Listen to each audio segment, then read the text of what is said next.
Thank you to everyone who has joined us today for this policy event by Plan International USA. I'm Justin Fugel, the head of policy. More than 300 people signed up for this event, which is wonderful. We will discuss several topics at the center of Plan's policy work: USAID's locally led development agenda, global gender equality, and youth participation. Excuse me. These topics are closely related because they all involve shifting the power. Under locally led development, which is also known as localization, USAID, Plan, and many other actors are seeking to create more programs where local priorities drive the agenda and local actors lead program implementation. One of the best reasons for this shift is the evidence, demonstrating that locally led programs are more responsive to local problems and are more likely to have sustained impact.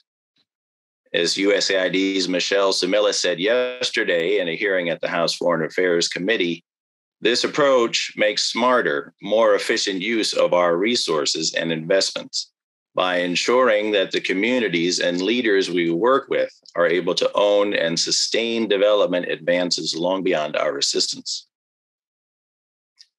The move from US-led development to locally led development is critical and transformative, and it will require significant changes in the way we do business. Yet in many ways, it has always been the goal since President Kennedy founded USAID and the Peace Corps in 1961. Even when locally led development is the goal, girl-focused organizations like Plan know that additional steps are needed, because local contexts have many voices and their own elites and power imbalances. It is too easy to end up listening to powerful men and not to hear the voices and priorities of women, girls, and other marginalized groups. This means that locally led development can advance gender equality and youth participation, but that will not necessarily be the case. To hear those voices requires an extra effort by USAID, Plan, and all of us working in development. But that extra effort yields better results. To examine this important topic and its opportunities and challenges, Plan has brought together USAID's lead for gender equality and women's empowerment, Jamila Biggio, USAID's mission director in Guatemala, Anu Rajaraman, and Danielle Pearl, evidence and learning lead in the locally led development initiatives, which is part of USAID's LIFT Hub. We have also looked across the 85 countries where Plan works to find some leading examples in our work, where the priorities of women, girls, and youth have been heard and responded to, and where donor funds are being sent directly to women-led, youth-led, and girl-led organizations. Now, I should say that not all of Plan's programs and offices have shifted the power in these ways. But we wanted to share with you a leading Plan initiative called the Equality Accelerator and another one called Generation Change. Let's look at a few slides now with the key highlights. Plan is a girls' rights organization that is active in 85 countries, and we know that promoting girls' rights includes amplifying the voices of girls on issues they care about and creating spaces for them to lead and directly funding their organizations. Next slide, please. In USAID Administrator Samantha Power's policy address at Georgetown University, she announced major goals for locally led development. And she also announced that USAID would seek to become the U.S. agency for inclusive development. She said, quote, inclusive of this country's diverse talent and dynamic private sector, inclusive of the voices of those whom we are privileged to serve alongside, tackling problems abroad in a way that is responsive to our partners, that will save lives and that will advance American interests and values. Next slide, please. So what is the Equality Accelerator? The Equality Accelerator is an online platform created by Plan alongside 30 girl activists to provide direct, flexible funding opportunities, to share leadership resources, and to create a global community of youth activists. So far, in just 18 months, more than 2,500 youth-led organizations and more than 3,800 individuals have registered, and $500,000 has been distributed. There have been major advances for inclusion. More than 80% of the girl-led organizations have majority LGBTQI plus leadership. 60% of the funded groups have majority Indigenous leadership, and 50% have majority Black leadership. Next slide, please. What is Generation Change? Generation Change is a 70 million euro planned program funded by the Swedish government through SIDA, and it strengthens local CSOs working on SRHR, violence protection, and youth engagement in democracy. Generation Change works in 21 countries with over 140 local CSOs, including 16 youth-led organizations in Latin America. Plan's Civil Space Flex Fund provides CSOs and youth demand-driven grants for technical support, capacity building, and unforeseen situations. Thank you. And a few logistics before we continue. Our event today is available in Spanish and English, and you can select your language by clicking on the globe icon at the bottom of your Zoom screen. Just click the icon and choose English or Spanish. Part of the event will be in Spanish today. The other note is that we'll be taking some questions from the audience, and you can send your questions using the Q&A function. Great. With this background in place, let me now introduce our keynote, Jamila Biggio, USAID's Senior Coordinator for Gender Equality and Women's Empowerment, who was recently promoted to become part of the front office at USAID. Jamila, welcome and thank you for joining us for our Plan's event to mark International Women's Day. And also congratulations on the exciting announcement yesterday that the administration will request $2.6 billion for global gender equality programs in the FY23 budget. That would essentially double the funding. At the core, locally led development is about shifting power and funding to local actors, so USAID's work responds better to local priorities. And this is a better way to do development that aligns with the SDGs and really recognizes the impressive capabilities of local civil society and the private sector. And at the same time, as I said, we must recognize that the uneven power dynamics exist in the local context. And this can lead to elite capture of donor programs that ends up excluding women and girls and youth and other marginalized and underheard sectors. And Administrator Power is clearly very aware of this issue.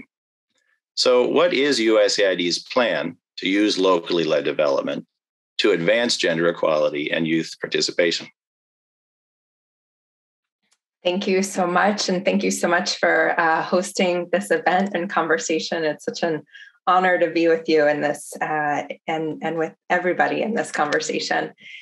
So I do want to just first start with the announcement that we made yesterday and connect that to our vision on locally led development and how that will advance gender equality and youth participation. So as you said, as you shared, the Administrator Samantha Power, yesterday at a White House event with Secretary Blinken, the acting OMB Director, Shalala Young, and White House Gender Policy Council Director, Jen Klein, shared the news that the president's 2023 budget will request $2.6 billion for foreign assistance that promotes gender equality worldwide, which, as you said, doubles the amount requested for gender programs in the prior year. It's the largest ever gender budget request. It would fund programming led by USAID and the State Department, with USAID taking forward the majority of this historic request. It aligns with the administration's national strategy for gender equity and equality, the first strategy of its kind.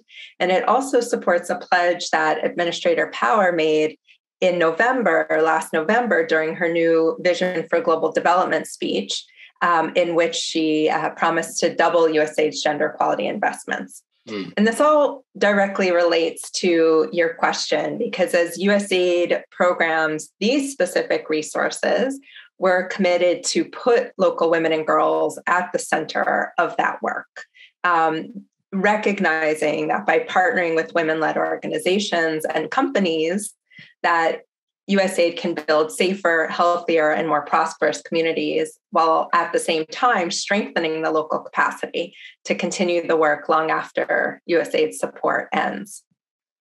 And this is true across our push for locally led development across all of the agency's work. So not just with regards to these specific resources, but as the agency works to shift how our resources in general are being used to support locally led development, we're very conscious of, as we do that, the need to include attention to new and non-traditional partners from marginalized and underserved communities. That must be an intentional step that USAID takes to ensure that the local organizations that we're partnering with that are helping to implement and lead in shaping organizations represent the full spectrum of the communities in which we are working. And this commitment emphasizes having authentic partnership with local and leadership by local actors that include women, girls, and LGBTQI plus persons and the organizations that they lead. And that's something that, as the entire development community interrogates the traditional power dynamics of donor-driven development and look for ways to amplify local voices, that we need within that to look at that next layer and to be intentionally looking at those who are too often left out of the conversation, such as women, girls, other youth, LGBTQI plus persons.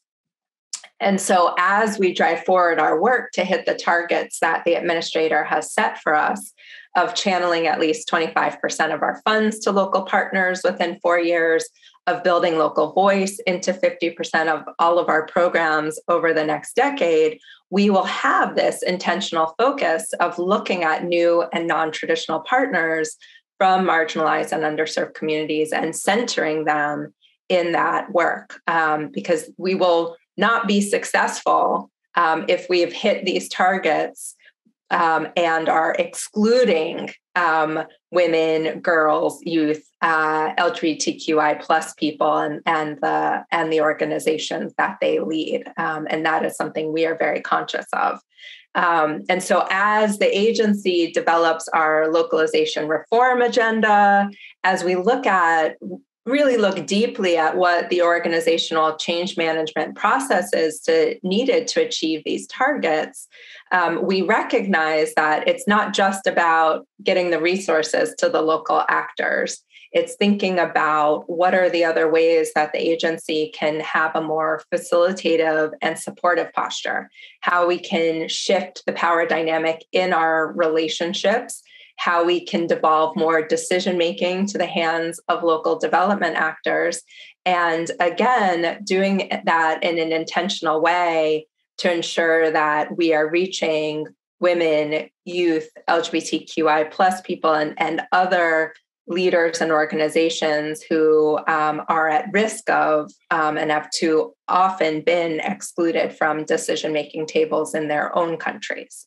So this is something that we will be including in our change management process and how we collect and report on the data to make sure we are holding ourselves accountable to driving forward this locally led agenda in a way that aligns with our commitments for an inclusive approach to development, for an approach that includes those who are at risk of being excluded, such as women, youth, and LGBTQI plus people. And that looks more broadly at recognizing we need all voices at the table to put forward decisions that will be effective and truly and truly visionary in helping their countries reform and helping their countries develop and reach the SDGs. No, that's really important, and because we're familiar with those dynamics that you and I are both talking about, and of course USAID is now currently revising it's quite influential gender equality and women's empowerment strategy. And then USAID is also developing a strategy to respond to the White House Gender Policy Council's national gender strategy. So how will locally led development be integrated into those strategies? So locally led development will be core to this work, just as it is core to all that the agency does. Just a word in terms of the process around the new policies and strategies that we're putting out on the gender side. So we are revising our gender equality, women's empowerment policy. That will be shared for external comment.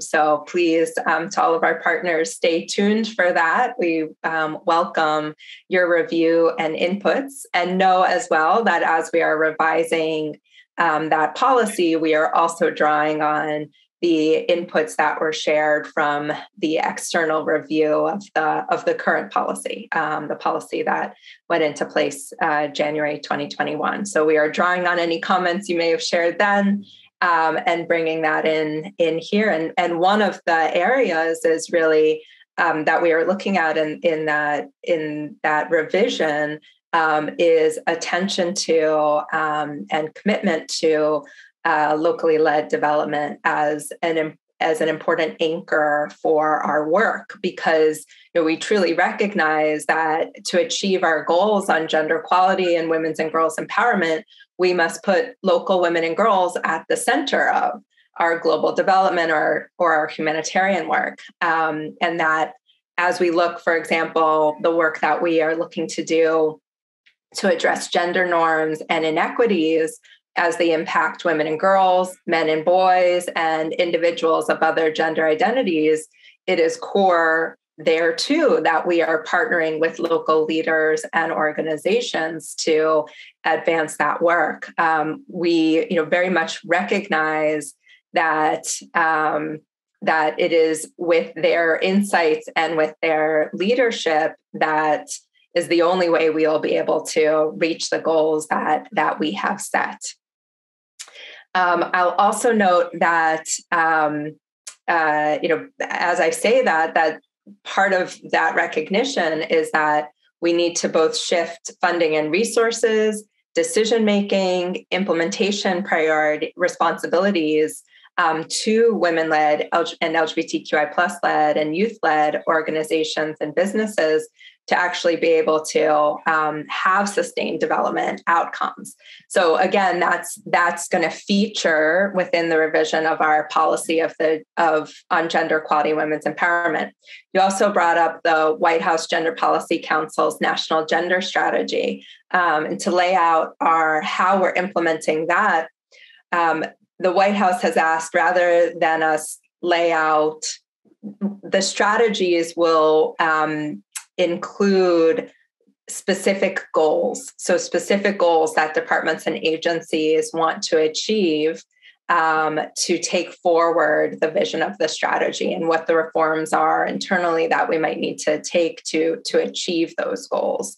And so that's another area where we are making very explicit that any of the goals and all of the goals that we want to include on gender equality and women's empowerment and girls' empowerment has to be anchored in lifting local voices, shifting funding, decision-making to local leaders. So that will feature across our work in the gender space and in taking forward the White House National Gender Strategy. If you take a look at the USAID's press release that we put out yesterday to align with the gender equality announcement, we also cite a few examples of specific programming and ways that we're planning to take these resources forward. You'll see, for example, that it's something that we are factoring in our work across development contexts in fragile states and in humanitarian emergencies. So just to cite an example in the humanitarian space, that's where we are similarly making commitments of shifting funding, influence, and decision-making power to girls and women within humanitarian response systems. So we are truly looking across all of the work of the agency in that regard. And I'll close just with noting that in USAID's policy, gender equality and women's empowerment policy and how we're taking forward the White House National Gender Strategy, we are also taking an intersectional approach. So we are, as we strive to improve the lives of women and girls starting from the day they're born, we are committed to pay particular attention to those who face multiple forms of discrimination, so such as adolescent girls and young women, Indigenous women, women and girls in the LGBTQI plus community, women with disabilities, racial, ethnic, religious minorities. So I cite that as an example because I think it's also critical as part of our locally led development agenda. Back to your starting question and the risks that you identified, that it is critical that we take this intersectional approach, and that even when we're looking at who are the women and girl leaders and women and girl led organizations that we are partnering with, that we also have this intersectional approach and making sure that we are looking at organizations led by Indigenous women, by women and girls in the LGBTQI plus community, women with disabilities, et cetera, that we are not stopping just at women-led organizations or youth-led organizations, but that we are peeling back another layer and are being conscious about how we are partnering truly with these leaders from across marginalized and underserved populations. So again, that will be a factor and a feature in our policy and in our gender goals. Over. No, thank you. Because, of course, with Plan, we've worked on gender for a long time. We've worked on localization for a long time. Gender sometimes ends up in a silo of its own. Localization ends up in a silo of its own.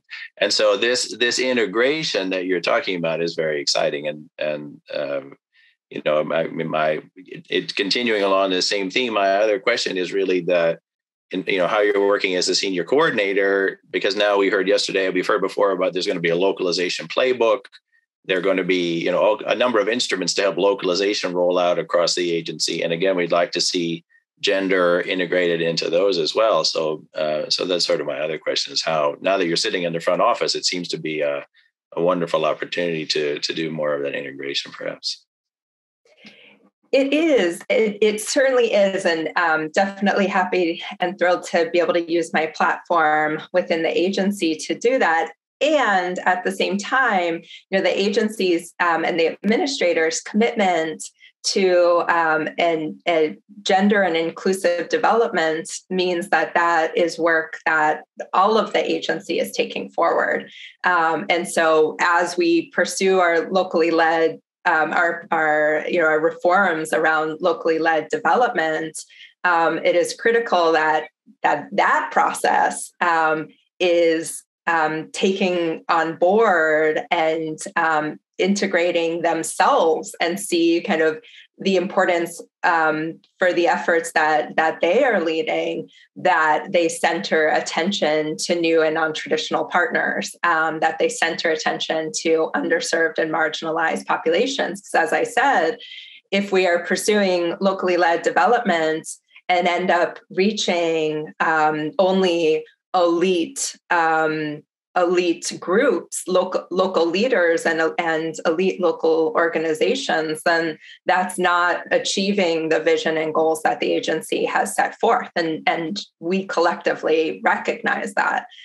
So it is critical that all of the tools that are being developed to take forward our work on locally led development center a commitment to and tools and look at, in the change management process and the accountability and tracking process, look across the board within that to ensure that we are integrating and tracking and holding ourselves accountable to reach groups from underserved and marginalized communities and make sure that they have a seat at the table. So I'm happy to, in my role, help be a support and a champion for that. But my role as senior coordinator is to help help support the work of the agency to integrate gender equality and women's empowerment across our streams of work, including this really critical and ambitious agenda on locally led development that the administrator has set out. And again, just to recap, right, that this is based on a recognition that while today's most pressing development problems are often global in scope, the causes and effects are unique to each context. And we need that local expertise, assets, knowledge, experience to be able to shape the most effective solutions in a given country. And if you're only tapping half the population, if you're excluding women and youth, that means you're only tapping, maybe a quarter of the population. Right. Then you are missing out on assets, knowledge, experience, and leadership in really shaping those solutions. So that comes back to the commitment that we have that our work on locally led development has to be inclusive, has to ensure that we are taking the steps that we need to include 75% of the population in which we are serving, if you look across women, youth, and other marginalized groups. Yeah, no, that's so well said. And it should be a no-brainer in many ways, right? How do you make progress without 75% of the population? But it is good. It's great to hear you say these things and to see the administrator and USAID so committed to them. And we really look forward to seeing this integration. I'm happy to say that Jamila will be staying with us and she'll be around later. At the end, we're going to have some questions from the audience as well. So thanks very much. We'll be turning now to our distinguished panel. Allow me to introduce them to you. First, we have Donna, who has already founded or led several youth initiatives in her native Guatemala. Donna will be speaking today about her experience as a youth activist interacting with Plan's Equality Accelerator. Next, we will have Anu Rajaraman, the leader of USAID in Guatemala, where she serves as the mission director. And previously, Anu also played a leadership role with USAID's Local Solutions initiative here in Washington. So she brings both the policy and program perspective. Next, we will have Plan's country director in Togo, Awa Fali Ba, who is a young feminist leader in West Africa. And Awa will be speaking today about her experience with Plan's Generation Change program. And finally, we have Danielle Pearl, who focuses on monitoring and evaluation of USAID's localization efforts. And Danielle was also part of Local Solutions and the Journey to Self-Reliance. And she's a member of the Northern Triangle Task Force. So she really brings a lot of experience to this discussion. So great, I'm going to turn to Donna first. This part will be in Spanish. And as I mentioned, you can select your language on Zoom. At the bottom of the screen, click on the icon that looks like a globe and then select your language.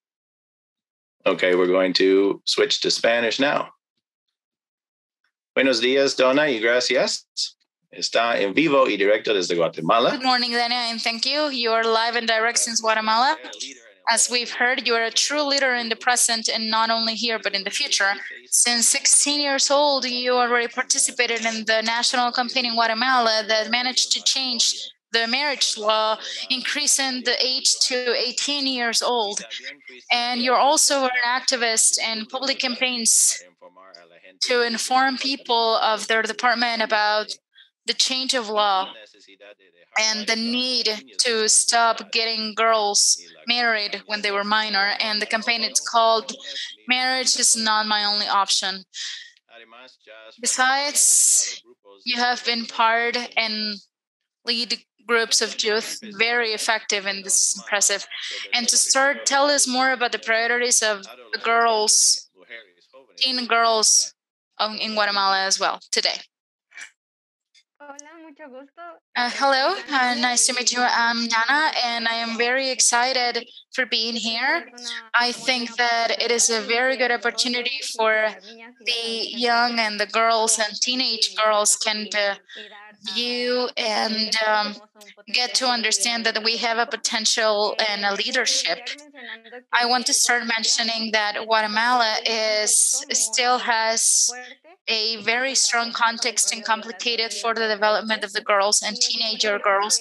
And it is the reason why today, to the organization that I represent as the girls, our leader firm, we work in a reality, in a social reality that is analyzed by teenage girls. And I believe I can mention 4 important priorities we have here to be able to keep on working for and to the girls.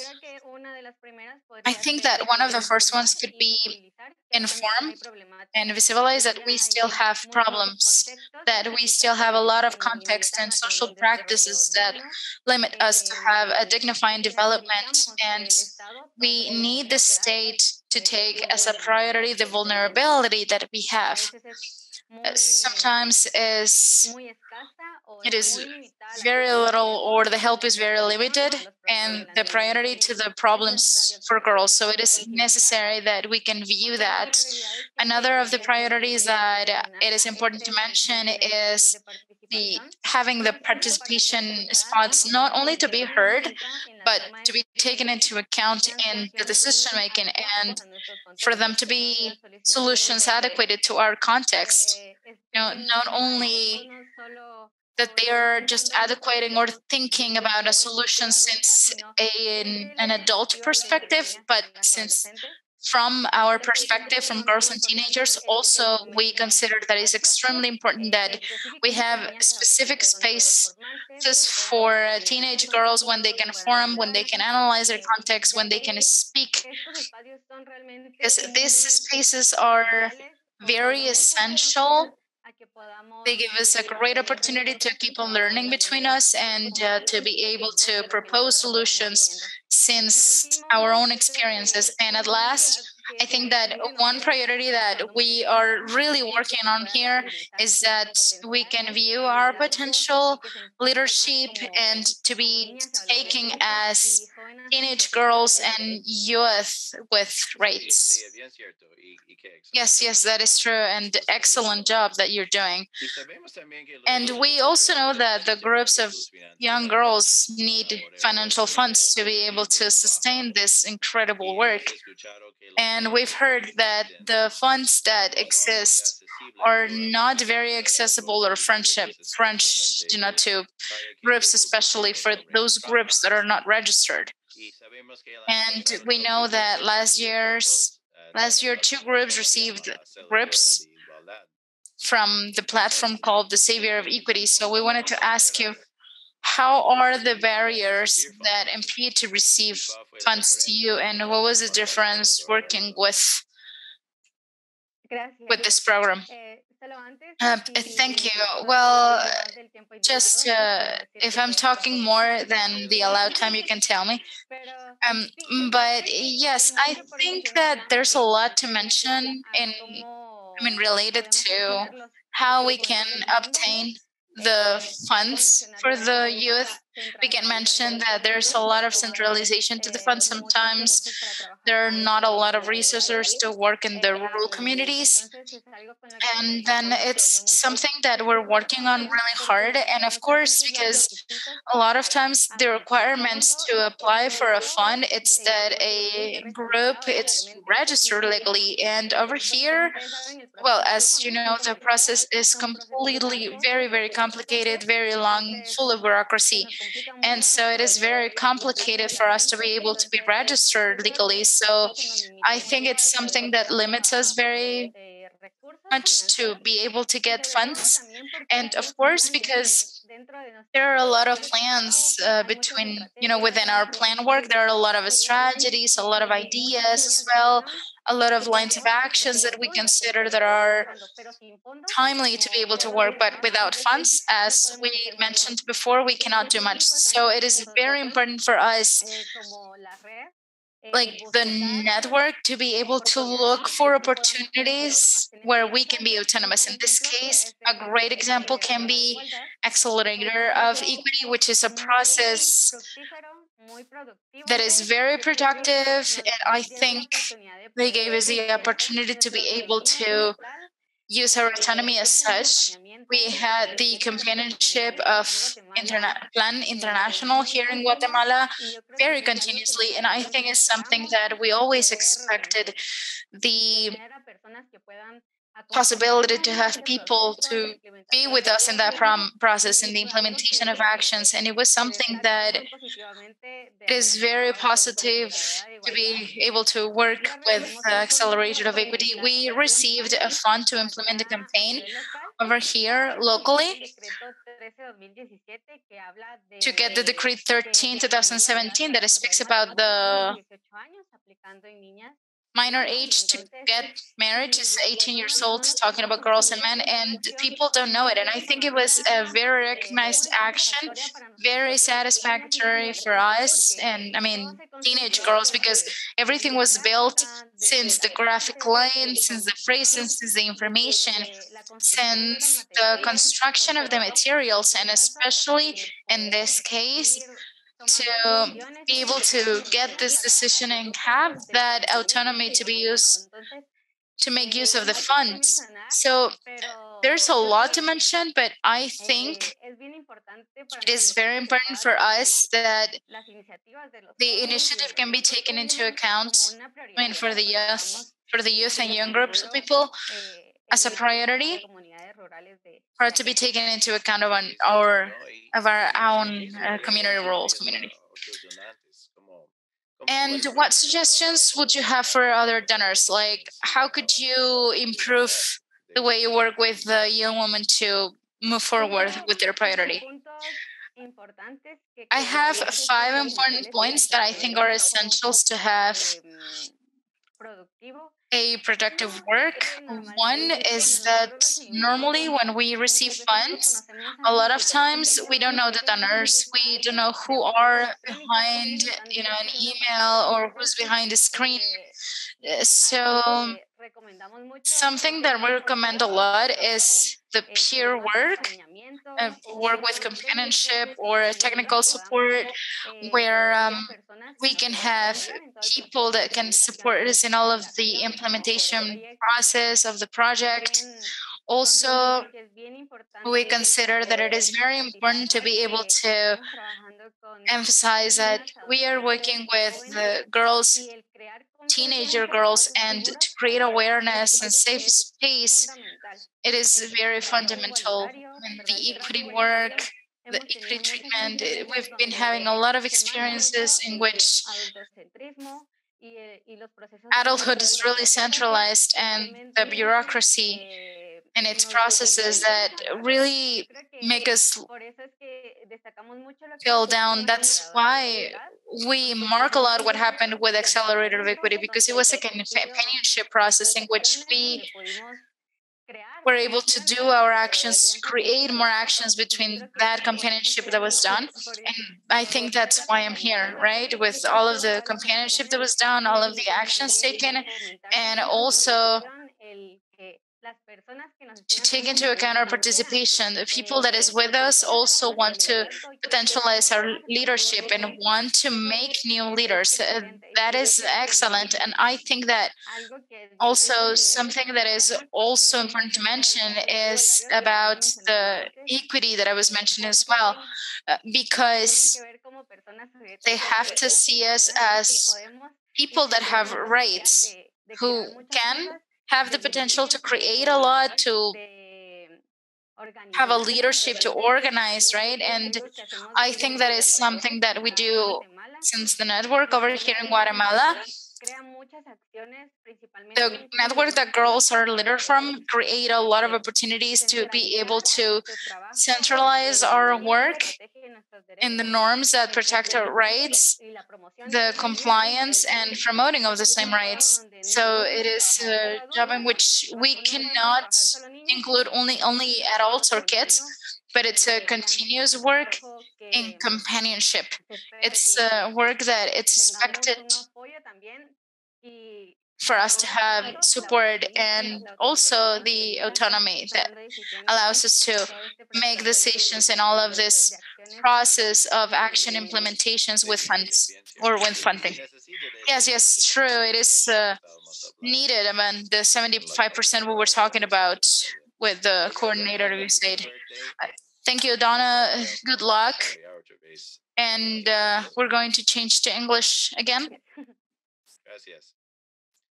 So now we would like to show you a short video that describes the overall work of Plan's Equality Accelerator. Let's see the video now, please.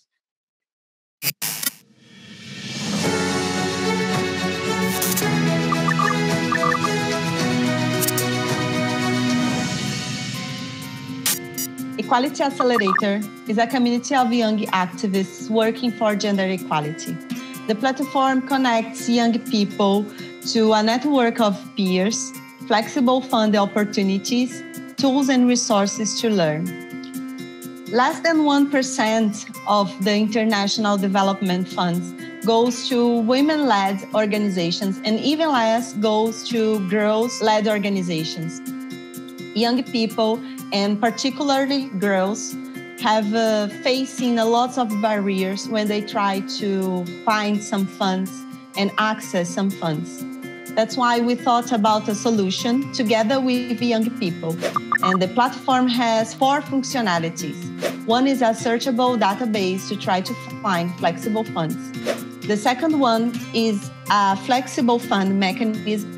The third one is try to find tools and resources that can support the young people to learn more. And the fourth functionality is a community of groups of young people where they can connect to each other. Equality Accelerator team is a very diverse team working across the globe.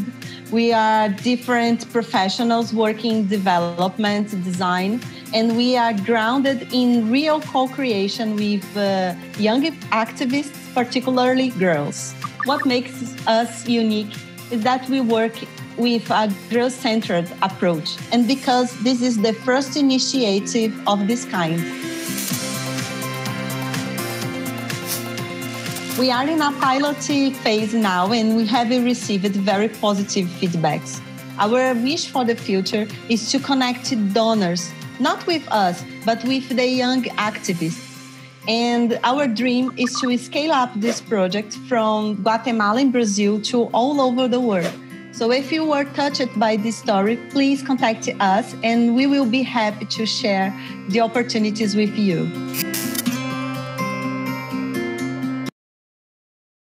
Great, thank you. Yes, that was from a video, a contest that they entered. It was a very interesting video that they made. So that's the Equality Accelerator. I see we have spoken a great deal, showed a lot of enthusiasm for the topic, but we are going to have to hurry now. So I'd like to turn to Anu Rajaraman, USAID's Mission Director in Guatemala. It's very exciting to have both you and Donna in the same program. You're both working hard for Guatemala's future. And so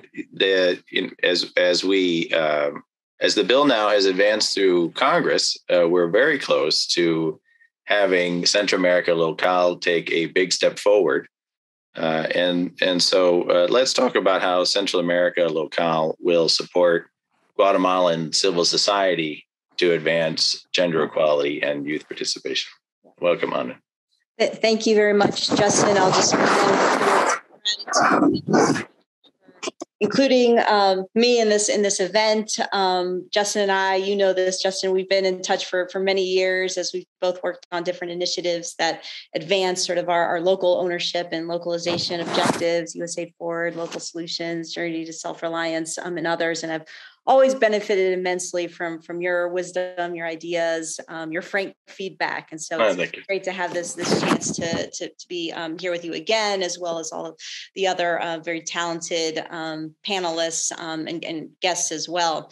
I'm tempted to just kind of cede my time to Donna, who has the best ideas and just really great inputs on all of these issues. But I will chime in with a few points sort of about the work we're doing here in Guatemala in support of multiple objectives: advancing gender equality, youth participation, localization, diversity, equity, inclusion, and accessibility. And I guess the first point I would make is that all of those issues are very, very interconnected, right? You're not going to make progress against one unless you're sort of simultaneously sort of addressing all of these issues. And that is really the approach that we're trying to take here in Guatemala, as kind of really moving away from sort of viewing these issues as sort of, youth over here, women over here, localization over here, but recognizing that it's all part of a broader strategy and effort with mutually beneficial outcomes.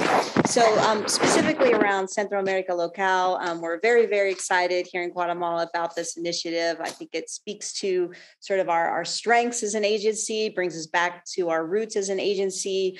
It's really sort of the vision that the administrator presented around localization, I think, speaks to our strengths and capabilities as an organization. We have Foreign Service Nationals, FSNs, that have been building relationships and creating networks and alliances with local actors and organizations for, 60 years in some cases, where we've had missions in operation that long. And so localization sort of gives us an opportunity to really sort of make the most of sort of our knowledge of local systems and these local actors, and really do sort of an even better job of elevating and integrating local actors and their voices into all of the work that we do.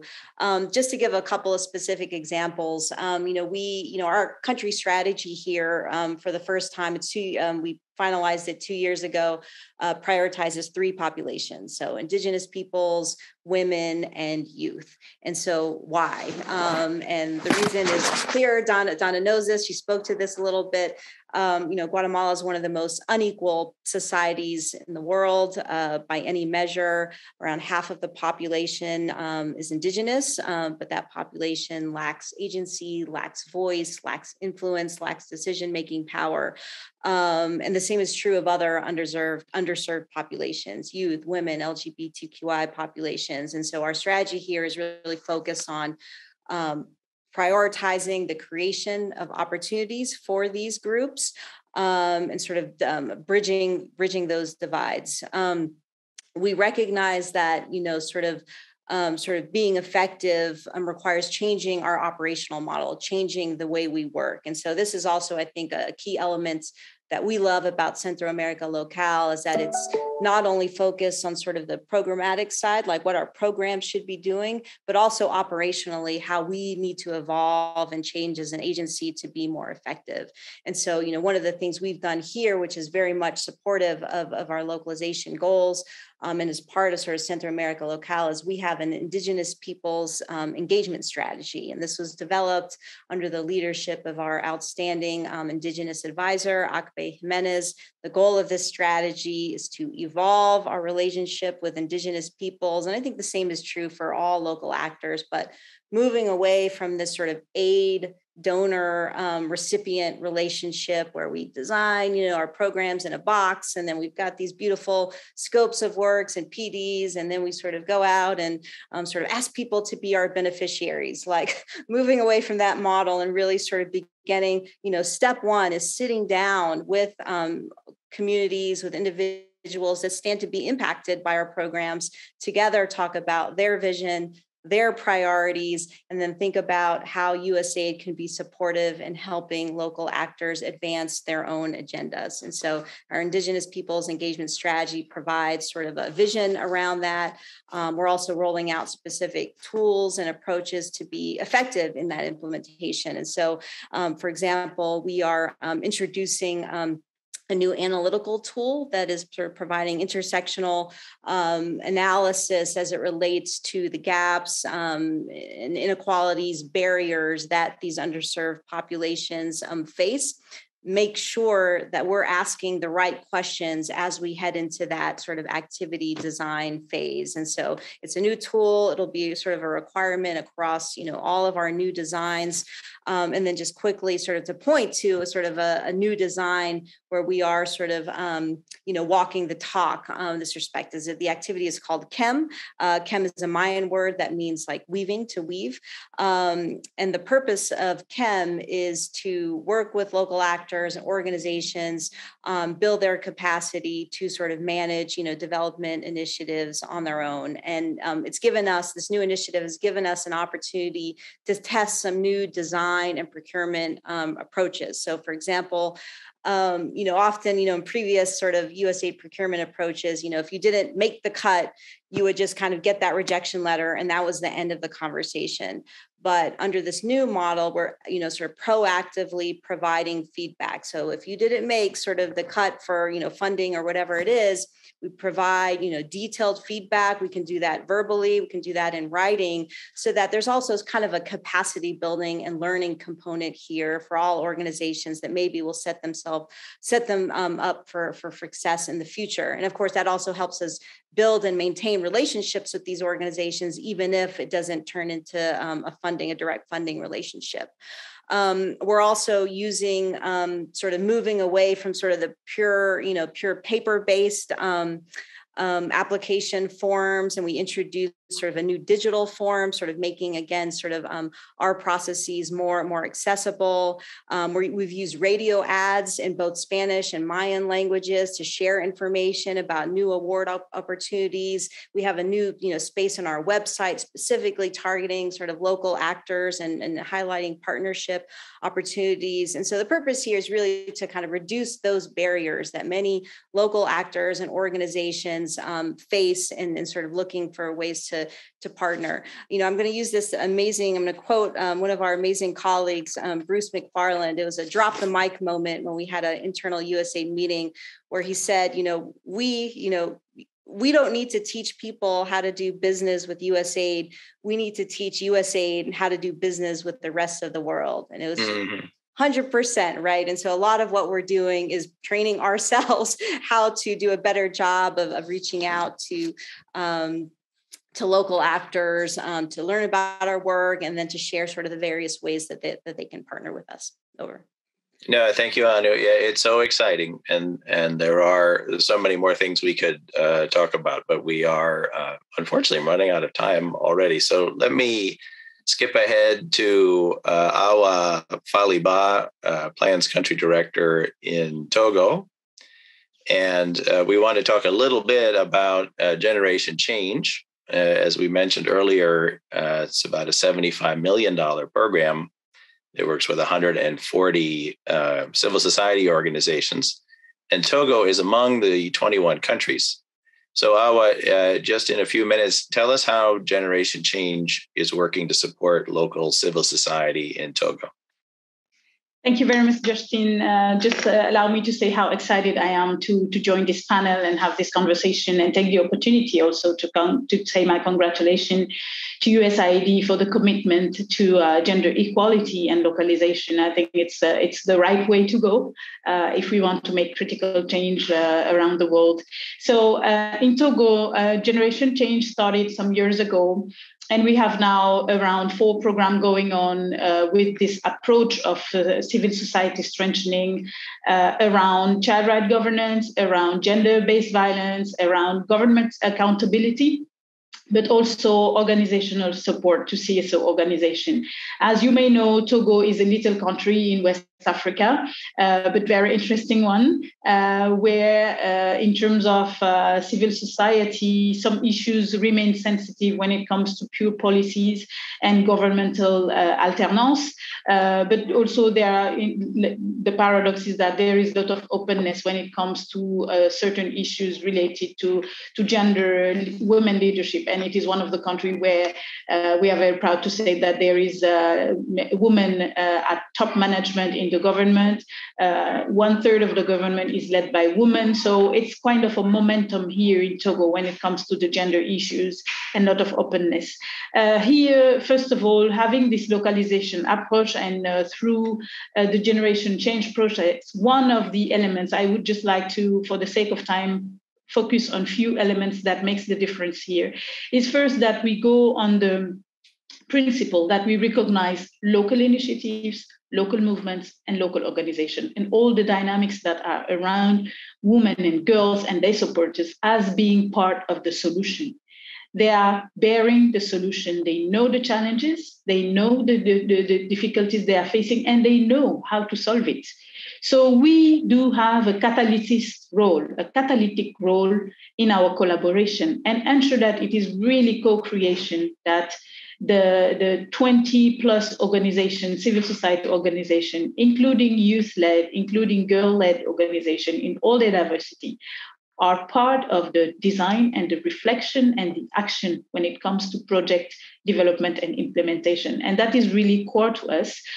We have, and also the other element is to create the space to connect different actors, multi-stake actors around one topic. If I take, for example, our project related to ending gender-based violence in Togo, our role is really at local level in the region of Sokode in the central Togo, really connect all the local actors around this issue of gender-based violence. When it comes to prevention, when it comes to law enforcement, when the perpetrators do something against children and women, and when it comes to supporting the survivors of gender-based violence. So it's really creating a safe ecosystem so that the laws can be implemented, the protection can be effectively in place, and reported. And this is really led at local level and connected to the national level structure that are responding to gender-based violence. And the thing is that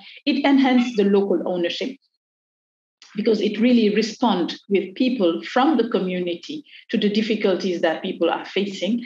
It brings some legitimacy, and sometimes, they are really more comfortable in the way they will address, in the connection they will make to discuss about sensitive issues, because they have the legitimacy. And also, and I must say that the Generation Change Champion is really interesting in the fact that it is conscious that it is social change that we are bringing, and it's not 2 years project, it's not 3 years project. At minimum, it's 5 years, and we know that it will be reconducted at least 5 years. So we have this time to really infuse those social change aspects within the society. So it brings really sustainability in the process we are putting in place, because we have a critical mass of people working on the topic, being convinced that this is their priority, because it's not like in terms of partnership, it is not the CSO we are working with are not implementing partners of Plan International. No, they are co-creating, they are designing, they are setting their priorities. And our role is really to promote and help them.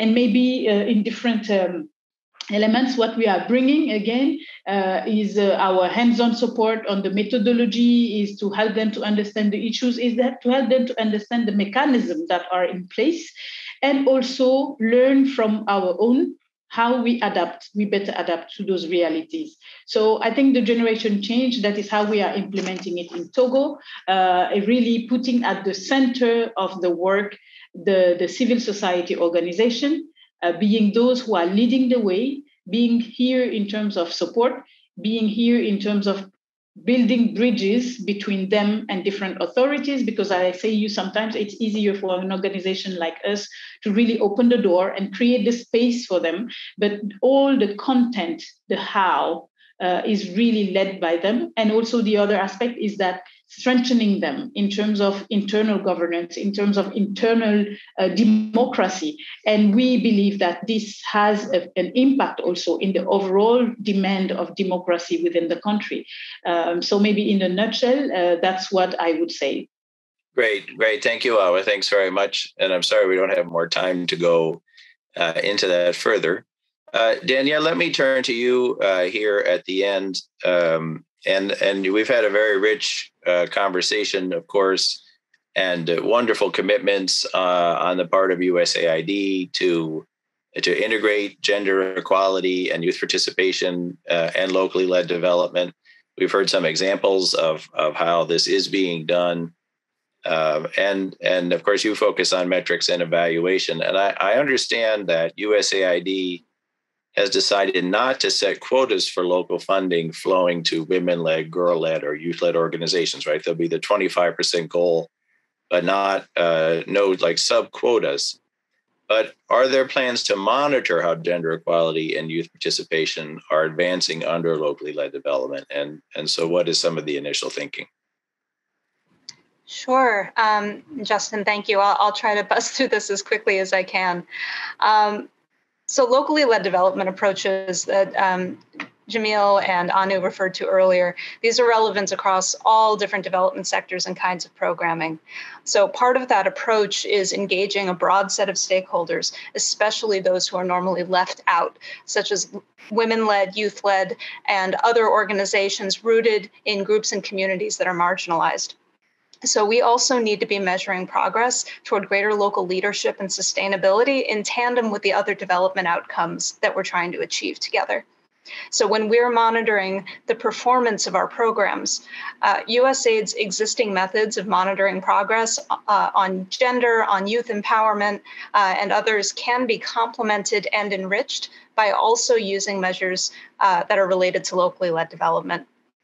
So USAID has a whole suite of gender and youth indicators in our standard framework, and we're working to ensure that both of these kinds of measures are used to monitor progress for projects that aim to advance gender and youth empowerment outcomes, along with generic measures of systems change that contribute to local ownership and sustainability, like local capacity development and local resource mobilization.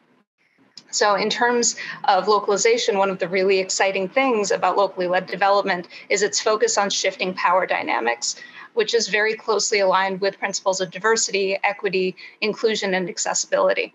So when we think about our new target for 50% local leadership of USAID programs and how this will change the way USAID programs are designed and implemented and measured, we also need to be thinking about who does or doesn't have an effective voice and influence when decisions are being made. So we recognize that historically organizations of women, youth, and other marginalized groups have been left out. And we look to ensure an intentional focus on including them throughout that process, including in determining relevant measures of success for our programs. So just very quickly to wrap up, speaking from my role in USAID's localization working group, we're going to need to coordinate closely with our colleagues all across the agency, in the partner community, many of you on the call, and other key stakeholders and advocates outside USAID to ensure that the way that we measure progress toward that 50% local leadership target really accounts for the local contexts and challenges to equity and inclusion, and accounts for the authentic leadership of women, youth, and members of the LGBT plus community in setting the course for development in their own communities. Well, thank you, Danielle. Well, thank you all. I think that you can see this is very rich. There's a lot more we could have talked about today, and there's a lot more we will talk about in the future. In fact, we're already planning another event on these topics for the month of April or early in May. And as you can see, there is a lot going on. There's a lot being planned, and really a lot of excitement and a lot of potential for having locally led development advance gender equality and youth participation. So thank you all for joining us today. Thanks to all my colleagues at PLAN, and we will continue this conversation. Thanks very much to everyone for joining. Bye-bye.